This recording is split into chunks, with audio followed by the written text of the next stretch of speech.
Bom dia a todos, mais uma vez. Sejam bem-vindos ao nosso canal de meditação. O nosso texto desta quinta-feira, dia 22 de setembro, está no livro de Neemias, capítulo 2, versos de 2 a 4.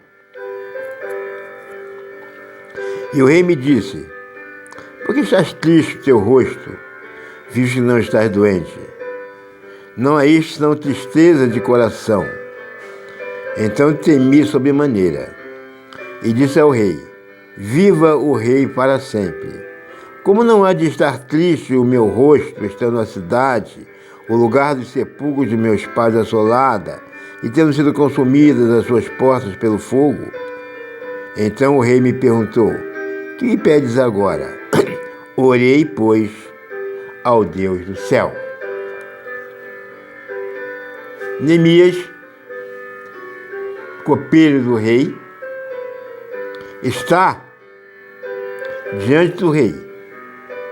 Depois que ele recebe notícias de Jerusalém, depois que ele ora a Deus pelo seu povo e pela sua cidade, ele agora traz essa sua preocupação, essa sua tristeza estampada no seu rosto.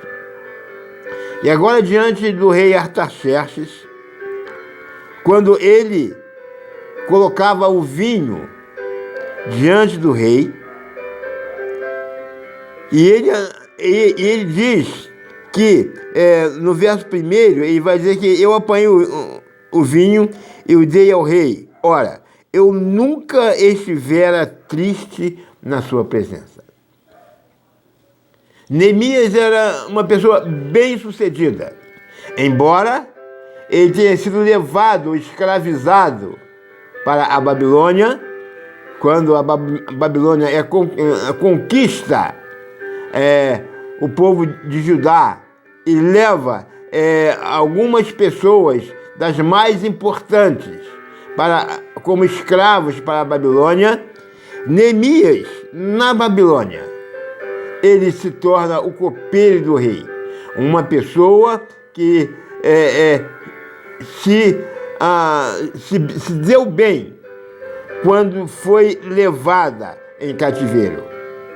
E agora ele está numa situação natural, gozando da presença do rei da Babilônia, agora não mais Babilônia, agora Medo-Persa, mas Neemias continuava naquele local, no palácio do rei, servindo o rei, só que desta vez, sem ele perceber, ele estava com o seu semblante diferente. Ele estava preocupado com o seu povo. Ele estava preocupado com a sua cidade de Jerusalém. E o seu semblante se transforma. E o rei percebe isso, o que é muito natural, porque Neemias estava constantemente na presença do rei. O rei conhecia perfeitamente a Neemias. E Neemias nunca estivera triste na presença do rei. Mas agora, mesmo involuntariamente, ele se apresenta ao rei, ele serve ao rei como de costume, mas o seu semblante não era o mesmo. Por isso o rei percebe. E o rei pergunta a ele o que estava acontecendo. E o rei ainda descobre mais. Você não está doente. Esta sua fisionomia é de gente que está triste. O que está acontecendo com você? E ele diz que, mesmo com medo, mas ele diz para o rei: como é que eu posso estar alegre se a minha terra está assolada, os seus muros consumidos pelo fogo. Como posso estar satisfeito? E Deus então age na vida de Neemias através do rei Artaxerxes. Então o rei me perguntou: que me pedes agora? O que Neemias fez? Novamente, ele ora a Deus. Antes dele fazer o seu pedido,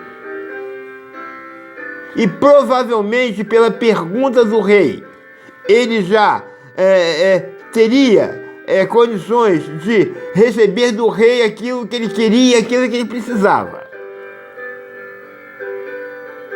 Naturalmente que podemos entender que aquela oração inicial de Neemias, quando ele recebe a informação do estado de Jerusalém, ele poderia imaginar que já seria suficiente. E agora Deus já estava agindo.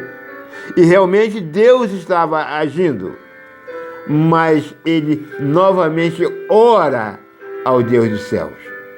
Parece que a nossa vida precisa ser uma vida de constante oração, mesmo quando nós temos a certeza de que Deus já está providenciando a nossa vitória. Mas ainda precisamos orar a Deus. E ainda precisamos colocar diante de Deus as nossas necessidades. Ainda precisamos colocar diante de Deus aquilo que nós vamos falar. E Neemias coloca mais uma vez diante de Deus. Agora não mais Jerusalém destruída, mas agora a sua vida, a sua boca, a sua língua, para que ele possa dizer ao rei aquilo que realmente precisava ser dito. E ele novamente ora ao Deus dos céus. E depois que ele ora, é que ele vai fazer o seu pedido ao rei. E o verso 5, ele vai dizer: se for do agrado do rei, e se teu servo tiver achado graça diante de ti, peço-te que me envie ajudar a cidade dos sepulcros de meus pais, para que eu a reedifique. Mas só depois de orar novamente. Então, Neemias conseguiu a vitória. E Neemias pôde ter autorização do rei para voltar a Jerusalém e para reedificar os muros. Nós vamos continuar daqui a 2 dias, porque amanhã será um dia do Novo Testamento, mas daqui a 2 dias nós vamos continuar nesse assunto, porque Neemias foi bem sucedido, mas nem por isso ele teve facilidade na sua obra. E nós vamos ver isso daqui a 2 dias. Que Deus tenha misericórdia de nós e Deus nos dê condições de, em tudo, orarmos a Ele, para que Ele nos oriente naquilo que precisamos fazer. Que esta quinta-feira seja uma quinta-feira abençoada, próspera, e que Deus esteja derramando sobre cada um de nós as ricas bênçãos que nós necessitamos. Amém.